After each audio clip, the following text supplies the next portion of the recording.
So we are live and ready to go right here on the 3 minute mark of the live point, and I am currently recording this on video form as we're also watching this. So you can also catch this later on video form, of which I'm going to upload as you guys are currently watching the live stream of this right now. So tonight we're going to start off with why I think Khamzat Chimaev is going to be a three-weight world champion. And why is that important is because these are some of his ambitions going forward into his career. Furthermore, Khamzat Chimaev is a guy that is very durable in ways that, let's name the championships that he's trying to look for, right? You see on the screen right now, on the waist side, he has the welterweight belt. And then on the welterweight belt, on the shoulder, he has the middleweight belt. And then after the middleweight belt, he has the light heavyweight belt right on his left or right shoulder, depending on which side you're looking at this particular picture at. So one of the things that I think is worth mentioning is the fact that the guy has serious knockout power, which means he can end a fight at any precise time. And that's dangerous for a lot of guys moving forward in the weight classes. That's also very dangerous for guys going down a weight class. So as you know, we've seen Khamzat Chimaev knock people out in the 185 division, right? And when you've seen him knock people out in the 185 division, such as GM3, you think to yourself, yeah, the guy has serious knockout power. So because he has serious knockout power, he can translate that. Also, his wrestling are some of the things that can really translate moving forward into his endeavor of moving up a weight class. The wrestling aspect is really what wins fights.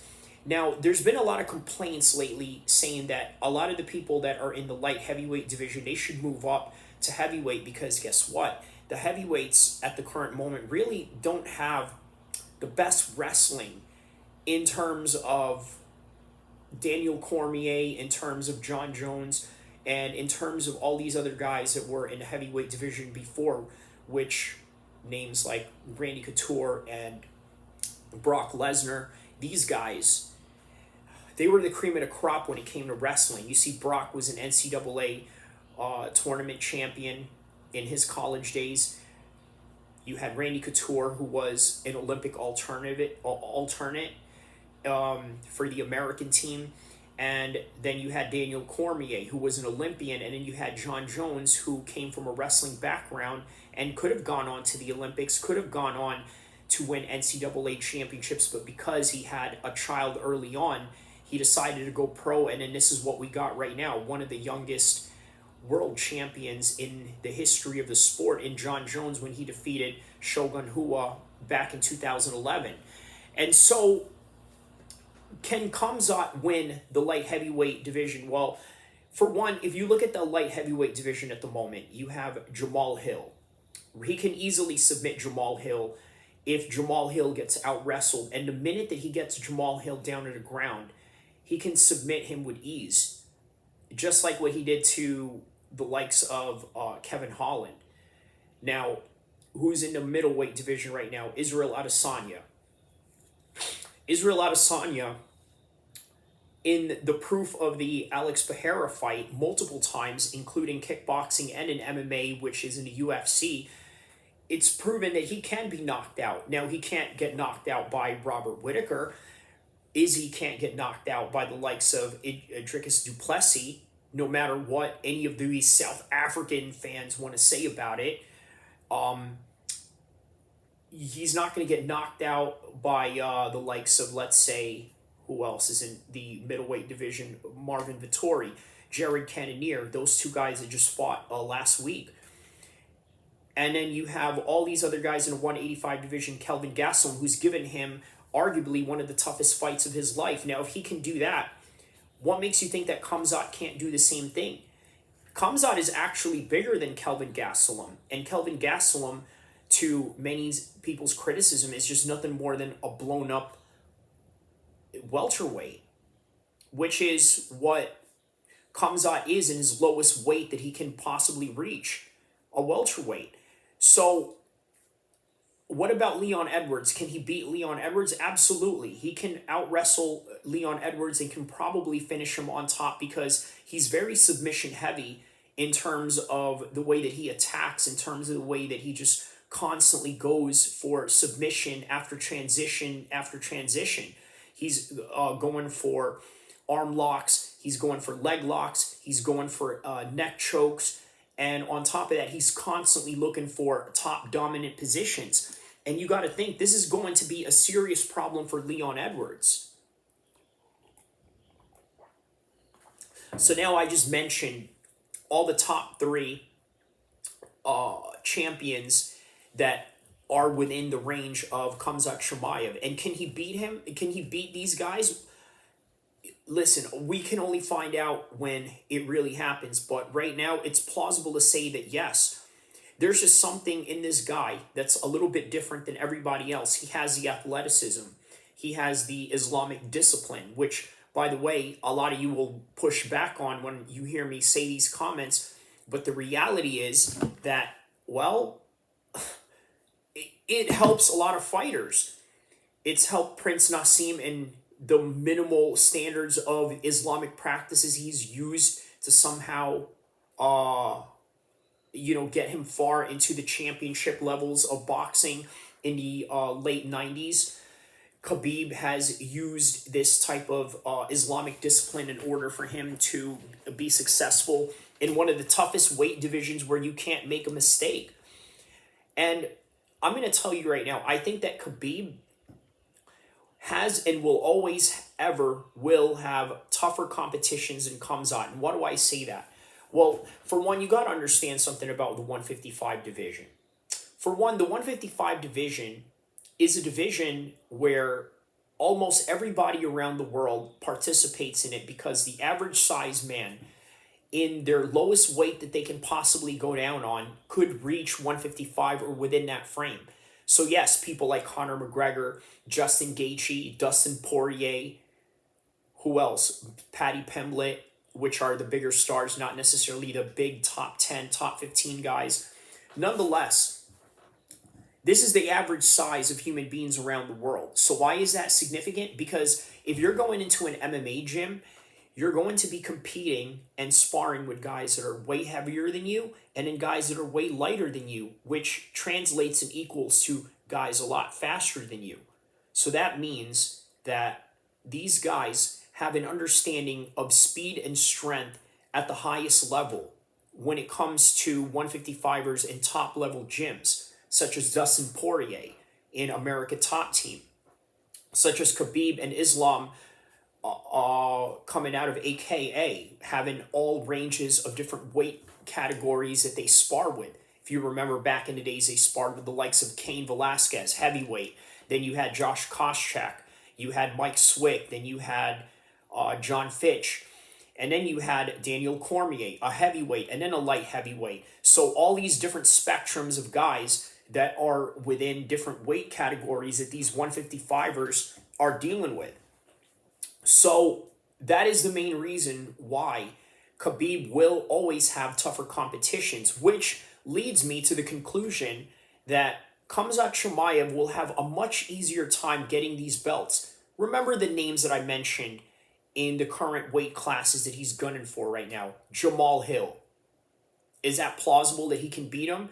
Absolutely. Jamal Hill, no disrespect to the guy, is one of those guys that you can possibly beat up in the gyms if you're a top level 155 or 170, 185 or guys that are in his lower weight classes. They can all take a guy like this.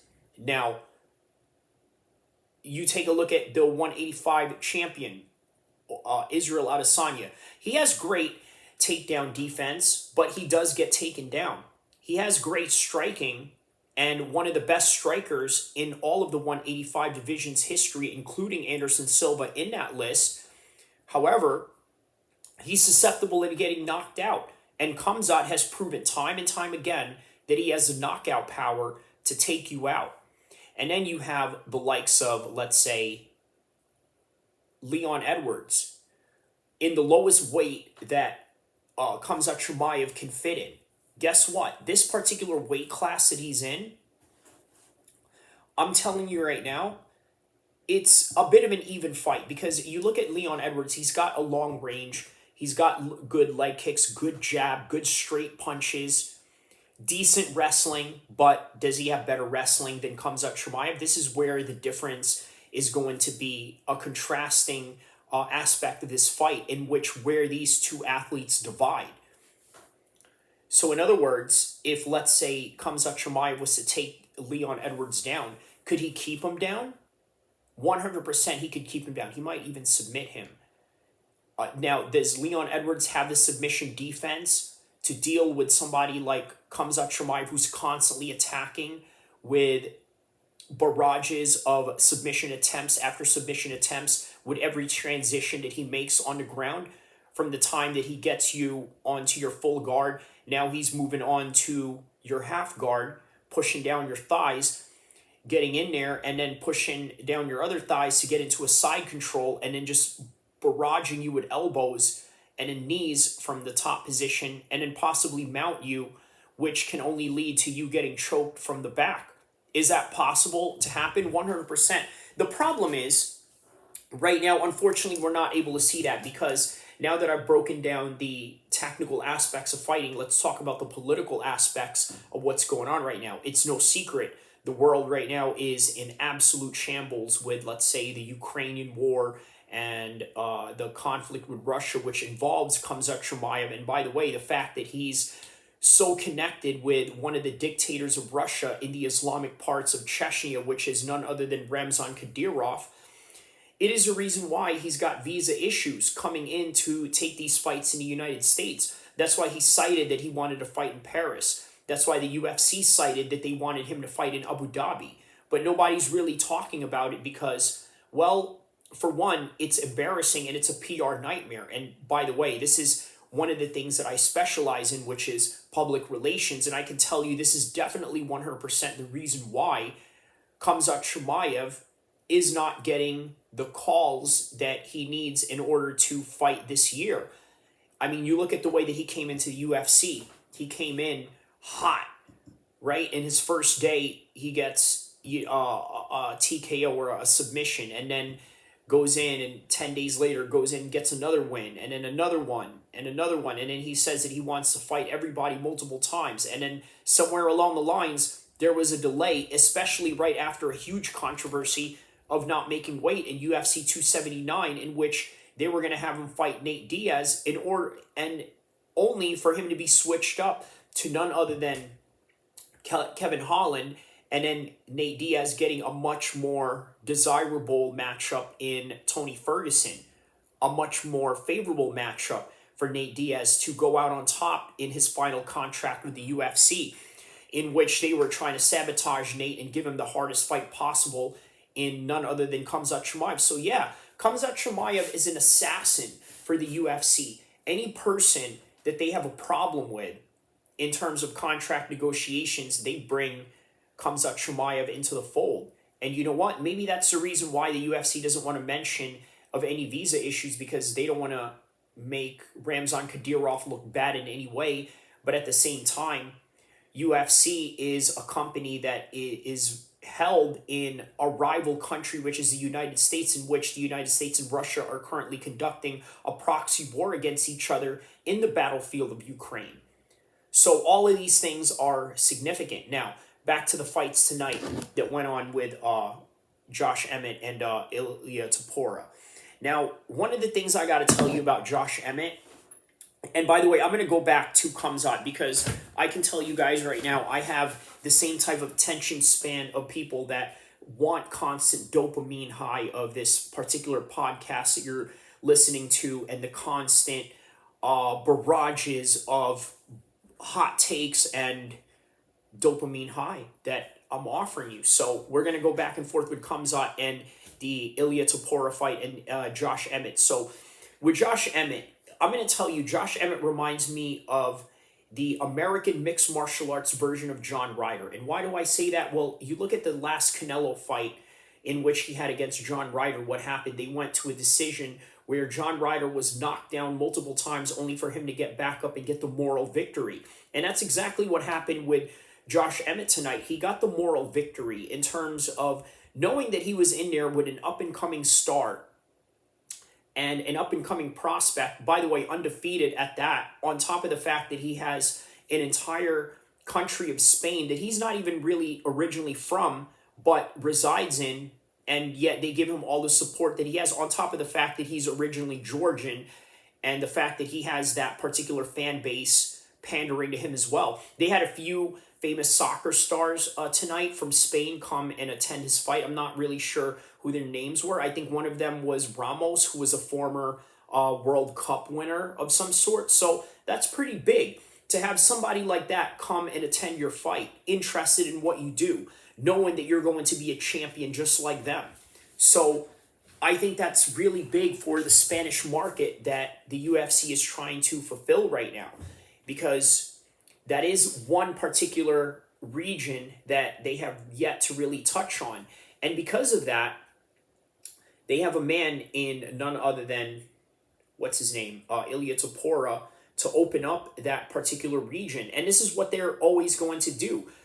If they had a guy in the Antarctica, you bet your butt that the UFC is going to send a PR team down there to try to hype this guy up and give him a certain amount of notoriety, a certain amount of push. And then, of course, a lot of people also even speculate that some of these guys who are in these favorable countries such as Dagestan, Australia, maybe even Spain, if let's say Ilia Topuria can bring on Spanish training partners that can fulfill that regional role of interest of some sort, right? So if they can do that, they're going to put all their chips into those guys, and some people even suspect that they pay off judges to try to sway decisions their way so that they can bring markets into that part of the world, whether it's Australian, Spain, Dagestanis, the Irish with Conor McGregor, if he had any training partners that were worthwhile. Ian Gary, that's another part of the Irish market machine that they're trying to uphold in the next future generation after Conor. And the fact that he's on a hot streak right now on the basis of possibly taking on Neil Magny, who, by the way, had a big win against none other than Philip Rowe tonight. So tonight, Philip Rowe stepped up into world level, right? I hear a lot of boxing guys always talk about how, yeah, you know, this is world level, or this is domestic level, or this and that. And I always wonder, do we have something like that in MMA? I think we do, in a similar fashion. But I think that the catapult from regional to, let's say, domestic levels, all the way to international levels, and all the way to world levels, I think is expedited a lot quicker than, let's say, you would have in boxing. And why is that? Because mixed martial arts is an entertainment sport. Now, if Paddy the Baddy Pimblett was ready technically right now and was in a sufficient top 5 role, or maybe even championship level, the UFC would push him to the moon if they could, 100%. The problem is he's not, so they're going to try to slow build him. And that's the same way why they are giving Conor McGregor Michael Chandler right now. For the same reason why they try to give him Dustin Poirier. Dustin Poirier was top 3 at the time that they tried to get him to fight Conor McGregor. And they thought that, you know what, this is a good way to get Conor McGregor into the fold of the top 155 championships. Because if you don't have Conor in the 155 championships, what good are these pay-per-view matchups that you're going to make? And I think the UFC came to the conclusion that, you know what, we don't have to put Conor in a championship fight in order for us to somehow market him or make money off of him. Let's just build off of the champions that we have, and then have Conor McGregor have his little circus fights with the likes of Michael Chandler and Cerrone, right? Because that was another give me fight as well, which you normally don't get in UFC, right? You look at the guys in the prospect levels, you know, they lose one from a top competition, and then their next fight, they get another top competition. I'm talking about the guys that you never hear of in the UFC, the names that just slip by you, and the names that you probably see on quote-unquote roster watch whenever, let's say, one fighter gets released or let go from the company. for whatever reason, whether it be losses or misconduct or anything that could come in between their UFC career to any particular reason.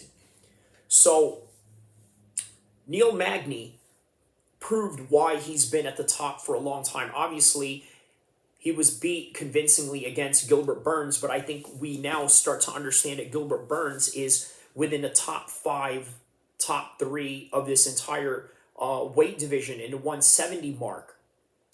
But then Neil Magny proved that he is a top 10 guy, and Philip Rowe proved that he was not. Philip Rowe moved up. Philip Rowe is one of these guys that has all these multiple business ventures outside of the UFC. He's one of these guys that has a gimmick that he has going on, which I think is really smart. He has a Will Smith persona going on, which I don't understand, quite frankly. I mean, the guy is from Philadelphia. The guy, Fresh Prince, he's from Philadelphia, but this Philip Rowe guy is from Florida, not even from Cali, has no relation to the Fresh Prince persona anyway. But nonetheless, it's genius. It's a good way to get attention, and to a certain degree, you look at the way that he has his flat hair cut and everything, it does kind of resemble Will Smith back in the Fresh Prince days. So why not? If it gets you noticed and it gets you out there getting these types of fights, such as the likes of Neil Magny, because it obviously worked, right? He's up in there fighting Neil Magny and gave a good account of himself, because that fight could have gone either way. But now Philip Rowe has to go back to the drawing board and try to understand where he went wrong. And Neil Magny proved why he was the top level guy that he is. You know, and he didn't even score any takedowns in his fight. He was 0 for 3 in his takedown attempts, and Philip Rowe actually completed 1 takedown on Neil Magny. And then Randy Brown got his decision win against Wellington Thurman. 2 takedowns in that fight, stuffed all 5 of Wellington's takedown attempts, and the striking percentage was, I mean, not even in the side of Randy Brown, but I think this is just one of those situations where the takedowns won him that fight. Tabitha Ritchie had a decision win over Gillian Robertson. Obviously had more of the takedowns into that fight, which obviously won her that fight. The total strike percentages were not on her side, because Gillian Roberts had more of the striking percentages. But guess what? The takedowns win the fights. Hey, sometimes takedowns win fights, right? This is why a lot of people complain about when, let's say, Islam Makhachev beat Volkanovski. A lot of people didn't agree with that. Well, I can understand why a lot of people didn't agree with that, because for one, you got to take into consideration that the damage that people saw and the fact that Volkanovski was the underdog, it compelled a lot of people to say, yeah, that was a robbery or this and that. But mixed martial arts is mixed martial arts. Takedowns win fights nonetheless, and that's the bottom line that you guys have to understand about that. And so Trevor Peek taking on Chepe Mariscal. Now, Chepe Mariscal. Now, that was a good fight. It was a great back and forth fight. Something I noticed about Trevor Peek in this particular fight. The guy fights with his hands down and gets hit a lot. Okay? And here's the thing. He doesn't purposely put his hands down, but he doesn't mind getting hit. He has a tough chin. And here's a problem with a lot of guys with tough chins. It's great that you have a tough chin and that you can take shots. And the fact that you can take shots, and let's say if you have a head that's built a certain way that's able to take damage, you're going to minimize a lot of damage that you could have received as an athlete, right? If you are, let's say, the type of athlete that has a head that's not really that strong or is susceptible to, let's say, brain damages and what have you. Okay, you can have a longer career than others who are not capable of taking these shots, but still you're going to lose fights based on points. And by the end of the day, that's really all that we can say about this particular fight, because you had 4 takedowns from Chepe on top of the fact that he was just way more accurate with his strikes, 71% versus 46% out of Trevor Peek. And Trevor Peek just got hit way too much in this fight, and the takedowns once again won that fight. Josh Van taking on Zagales Zumagolov, and Josh wins that fight, but has no takedowns. Zagales has one takedown in this fight out of his 5 attempts, but didn't really win the fight because guess what? Josh Van was way more accurate in this fight in terms of his striking.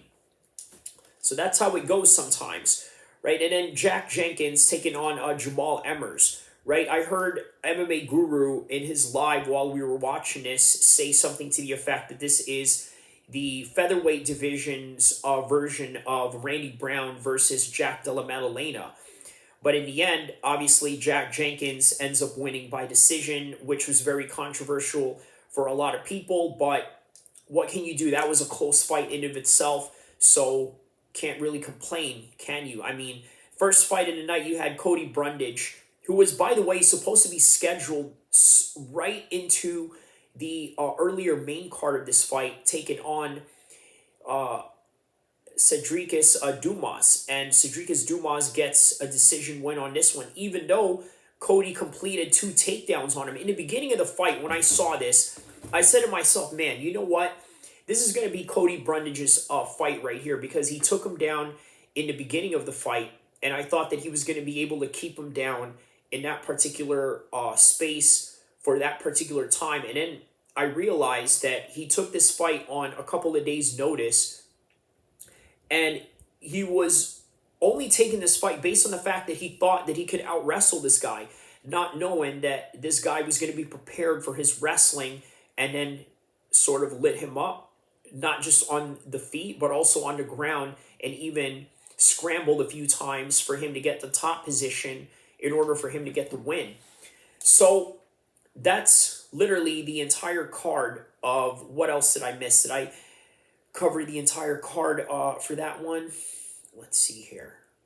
Yeah, I think that was the entire card right there. Austin Lane, Justin Tafa, Gabriel Santos, yeah, Brendan Allen gets a submission. Yeah, so I pretty much covered that entire fight. Now back to Khamzat.